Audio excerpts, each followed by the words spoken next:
حضرت عیسیٰ علیہ السلام کے پاس ایک شخص آیا تو اس نے آ کے کہا میں نے آپ کے ساتھ رہنا ہے، حضور میں نے آپ کے ساتھ رہنا ہے۔ آپ فرمانے لگے دنیا دار بن کے رہو گے کہ دیندار؟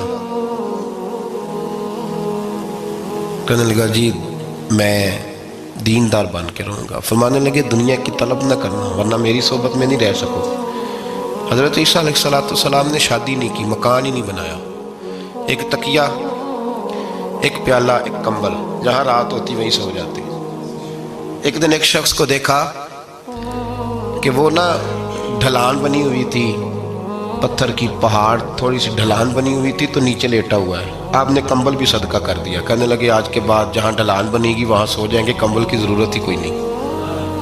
کچھ دنوں کے بعد ایک شخص کو دیکھا کہ وہ اپنے ہاتھ کا تکیہ بنا کے سویا ہوا ہے، تکیہ بھی خیرات کر دیا، کہنے لگے اس کے بغیر بھی گزارا ہو سکتا ہے۔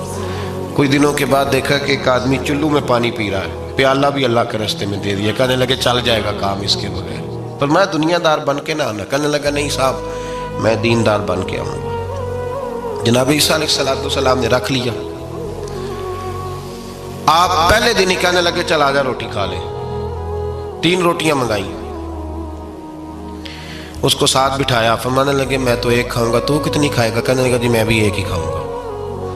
ایک روٹی اس نے کھا لی، ایک آپ نے کھا لی، تیسری روٹی چھوڑ کے جناب عیسیٰ علیہ السلام دریا کنارے وضو کرنے چلے گئے۔ واپس آئے تو روٹی کوئی نہیں تھی۔ اللہ کے نبی تھے، جان گئے۔ رب کریم کا بندہ بھی جان جاتا ہے۔ اقبال کہتے ہیں اولیاء کیا ہیں جواسی سلول قلوب، کہتے ہیں رب کے ولی کو ٹٹولا نہ کر، وہ تو دلوں کے حال بھی جانتا ہے۔ انہیں ٹٹولا نہ کر، غبار آلود سمجھ کر حکارت سے نہ دیکھ ان کو، انہی کی ٹھوکروں سے سلطنت بنتی بگڑتی ہے۔ اور اقبال کہتے ہیں نہ تیغ و تیر میں نہ لشکر و سپاہ میں، نہ تیغ و تیر میں نہ لشکر و سپاہ میں، کہتے ہیں نہ تلوار میں نہ تیر میں نہ لشکر میں نہ فوجوں میں، نہ تیغ و تیر میں نہ لشکر و سپاہ میں ہے، جو بات مرد قلندر کی بارگاہ میں ہے، جو بات مرد قلندر کی بارگاہ میں۔ تیسری روٹی کدھر ہے؟ کہنے لگا حضور مجھے نہیں پتا۔ فرمانے لگے تجھے پتا ہے پر تو بتا نہیں رہا۔ کہنے لگا مجھے تیسری روٹی کا پتا۔ حضرت عیسیٰ علیہ السلام میں ایک ہرنی جا رہی تھی، اس کے ساتھ 2 بچے تھے، آپ نے ایک بچہ پکڑا، اس کو ذبح کیا، لکڑی جلائی، اس کو بھونا، اس کو بھی کھلایا، خود بھی کھایا، ہڈیاں جمع کر دی۔ جب وہ ہڈیاں اس پہلو کو ذرا سمجھیے گا، جب کھا بیٹھے ہڈیاں جمع، وہ ہرنی بھی کھڑی ہے اور دوسرا بچہ بھی کھڑا ہے۔ ایک بچہ ذبح کر کے کھا لیا، دوسرا کھڑا ہے۔ جب پیٹ بھر لیے وہ بھی ڈکار لینے لگا سامنے، تو حضرت عیسیٰ علیہ السلام ہڈیوں سے کہنے لگے چلو اٹھ جاؤ اللہ کے حکم سے۔ ہرنی کا بچہ پھر سے زندہ ہو گیا، وہ چلا گیا، ماں اس کو ساتھ لے کے روانہ۔ فرمانے لگے دیکھ اللہ نے مجھے معجزہ دیا ہے، ہم نے کھا بھی لیا ہے اور بچہ چلا بھی گیا ہے، ہمارے پیٹ میں ہے بھی، اور اب تو بتا دے روٹی کس نے کھائی ہے؟ کہنے لگا جی مجھے نہیں پتا، نہیں پتا مجھے۔ حضرت عیسیٰ علیہ السلام اس کو ساتھ لے کے بڑھے تو دریا کے اوپر، پانی کے اوپر پیدل چلنے لگے، دریا پار کر گئے۔ فرمانے لگے تو پانی پہ چلتا رہا ہے، سارا پانی کراس کر گیا ہے تو ڈوبا نہیں، اب بتا دے روٹی کس کے پاس ہے؟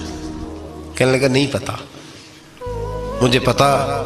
اللہ اکبر، کیا خوب لفظ کہہ گئے سجادہ نشین حضرت پیر میر علی شاہ صاحب رحمۃ اللہ علیہ۔ بے قدراں کچھ قدر نہ جاتی، کھیتی خوب تسلی ہو، اے دنیا دار پجاری زردے کتے آندے گل ٹلی ہو۔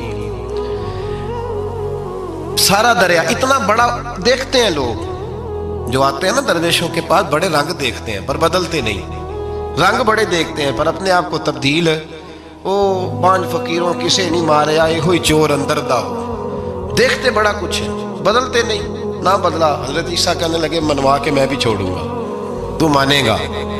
آپ نے نا ریت کٹھی کی، ریت 3 حصوں میں ریت جمع کر لی اور پھر اس پر کچھ پڑھ کے پھونکا تو وہ سونا بن گئی۔ 3 ڈھیریاں تھی ریت کی، پھونکا تو سونا بن گئی۔ آپ فرمانے لگے یہ سونا تیرا، ایک ڈھیری تیری، ایک میری، اور تیسری اس کی جس نے تیسری روٹی کھائی ہے۔ کہنا جی میں ہی کھا دی، میں نہیں کھائی، یہ تیسرا اس کا حصہ جس نے تیسری، کہنے لگا میں نہیں کھائی ہے، مان گیا۔ ذرا بات کو سمجھے.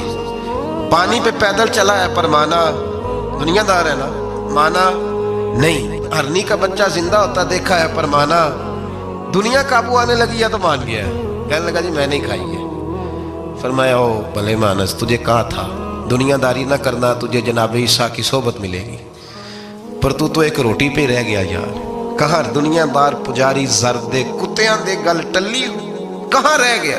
حضرت عیسیٰ کہنے لگے تو نے ایک پیغمبر کی صحبت ضائع کر دی صرف دنیا داری کے لیے. فرمانے لگے میں نے کیا کرنا ہے سونا، تو تینوں کے تینوں ڈیریاں تو ہی رکھ لے، تیری ہیں، پر تو نے زیادتی کی، تو نے قیمت نہیں ڈالی ہماری صحبت کی. آپ اٹھ کے چلے گئے. صحرا کا علاقہ تھا، وہ شخص وہیں بیٹھا تھا، ابھی سمیٹ ہی رہا تھا کہ دو